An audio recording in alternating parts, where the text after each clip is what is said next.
I worry. You never show up late, and you don't make mistakes. I'm not in a hurry, no. I'm walking at your pace, 'cause you showed a better way. In the night, I won't be afraid.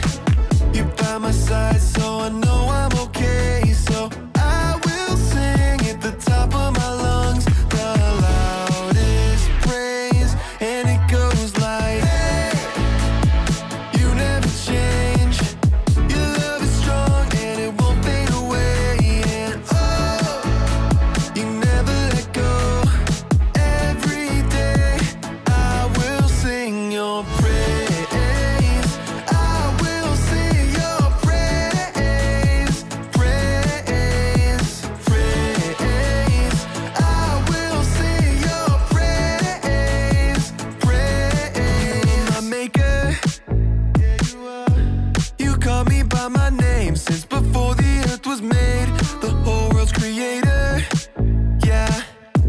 You put the stars in space and the smile on my face. In the night, I won't be afraid. You're by my side, so I know I'm okay. So I will sing at the top of my lungs, the loudest praise, and it goes like, hey, you never change. Your love is strong and it won't fade away. And oh, you never let go.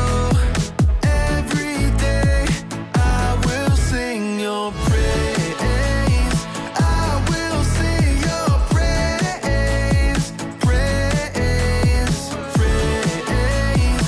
I will sing your praise. Praise.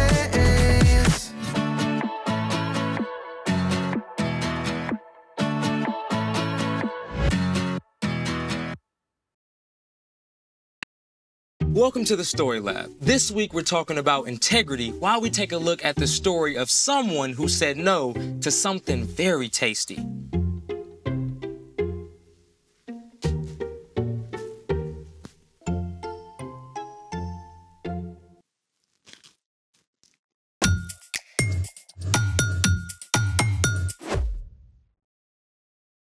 Hey, I'm Carter. And I'm Zeke. We're talking about integrity, which is choosing to be truthful in whatever you say and do. What are you doing? Oh, I'm studying to get my driver's license. You might want to study the actual manual instead of a racing comic. I already know that stuff. Really? Yeah, I probably know more about driving than you do. That sounds like a challenge. Let's do it. It's time to play Driver's License Dry Run. Dry run? Like a practice test for the real thing. Round 1. How much faster than the posted speed limit can you drive on the highway? Oh, I know this. You can go as fast as you want as long as someone else is driving faster. That is incorrect. It is never legal to go faster than the posted speed limit. That is the correct answer. Okay, ask another one. I've got this. Round 2. When is it okay to drive past a stop sign without stopping? If you're late for school and you don't see anyone coming. That is incorrect. It is never okay to drive through a stop sign without stopping. That is the correct answer. Come on, these are trick questions, obviously. Actually, these are pretty basic. Double points for the next one. All or nothing. Okay. Welcome to the bonus round for double the points. When do you need to wear a seatbelt? When your parents tell you to. That is incorrect. Every time you're in the car. That is correct, and we have a winner. Well, you should put on your seatbelt when your parents tell you to. Yeah, but they shouldn't have to tell you to do it. Fine, you win. I'll study. Good. Hey, that's my snack. Speaking of snacks, it's time for The story before the story. Today, we're in the Old Testament, the book of Daniel. God had a plan to bless the whole world through one family, the Israelites. But God's people kept turning away from God. It seemed every good king who led the people to follow God's laws was followed by a foolish king who led the people to do terrible, wrong things. At last, God's people were attacked by Nebuchadnezzar, the king of Babylon, which is where our story starts. Take it away. Hey everyone, I'm Brian. Over and over, the kings who led God's people turned away from God. Finally, they were conquered by King Nebuchadnezzar of Babylon. I hereby declare you're under the rule of King Nebuchadnezzar. The Babylonians took treasure from God's temple. Our God will love these. They also captured many of God's people and marched them across 500 miles of wild desert to Babylon. There, King Nebuchadnezzar gave orders to his chief official, Ashpenaz. Oh, Ashpenaz, bring me some of the Israelites to train and serve in my palace. They must be strong, intelligent, handsome, and able to adapt to life in Babylon. 4 of these young men were Daniel, Hananiah, Mishael, and Azariah. Teach them our language and our literature. I must have the best and the brightest. The chosen young men were to go through 3 years of training and eat food from the king's own table.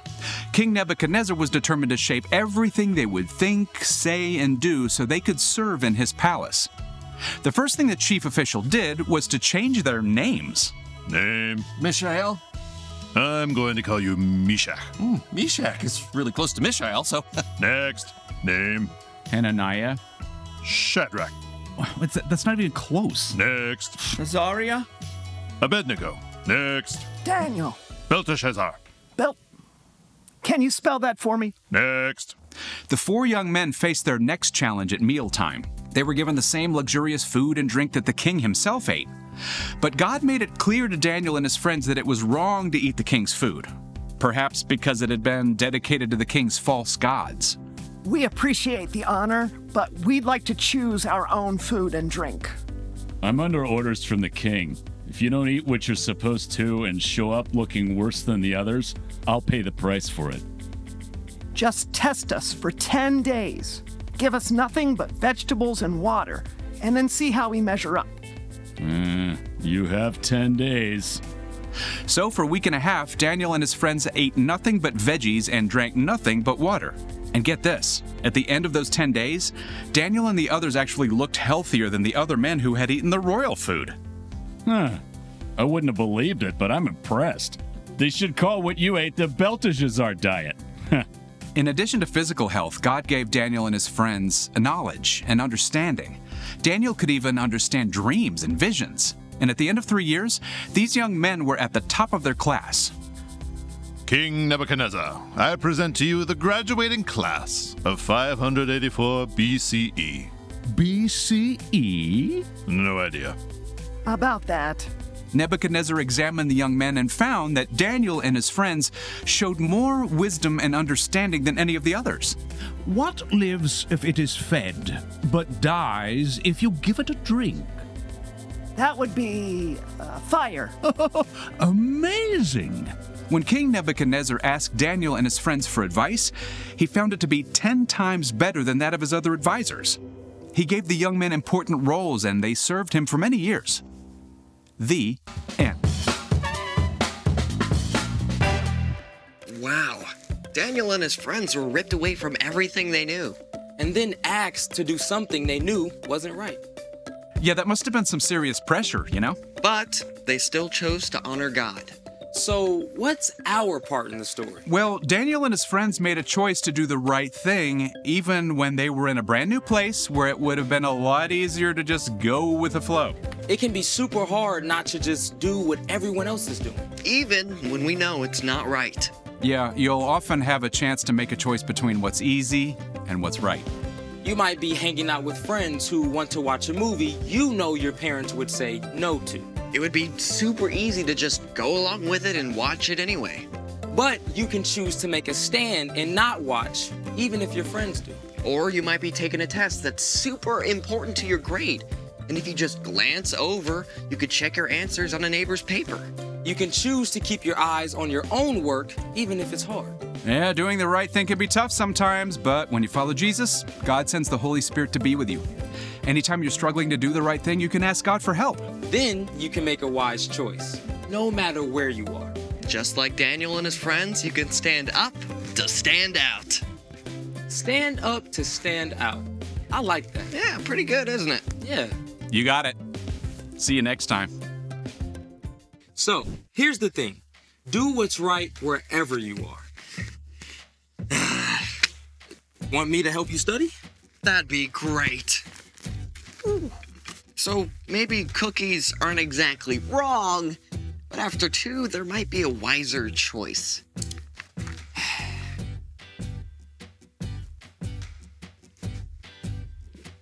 Thanks for joining us in the Story Lab. See you next time. You gonna have one?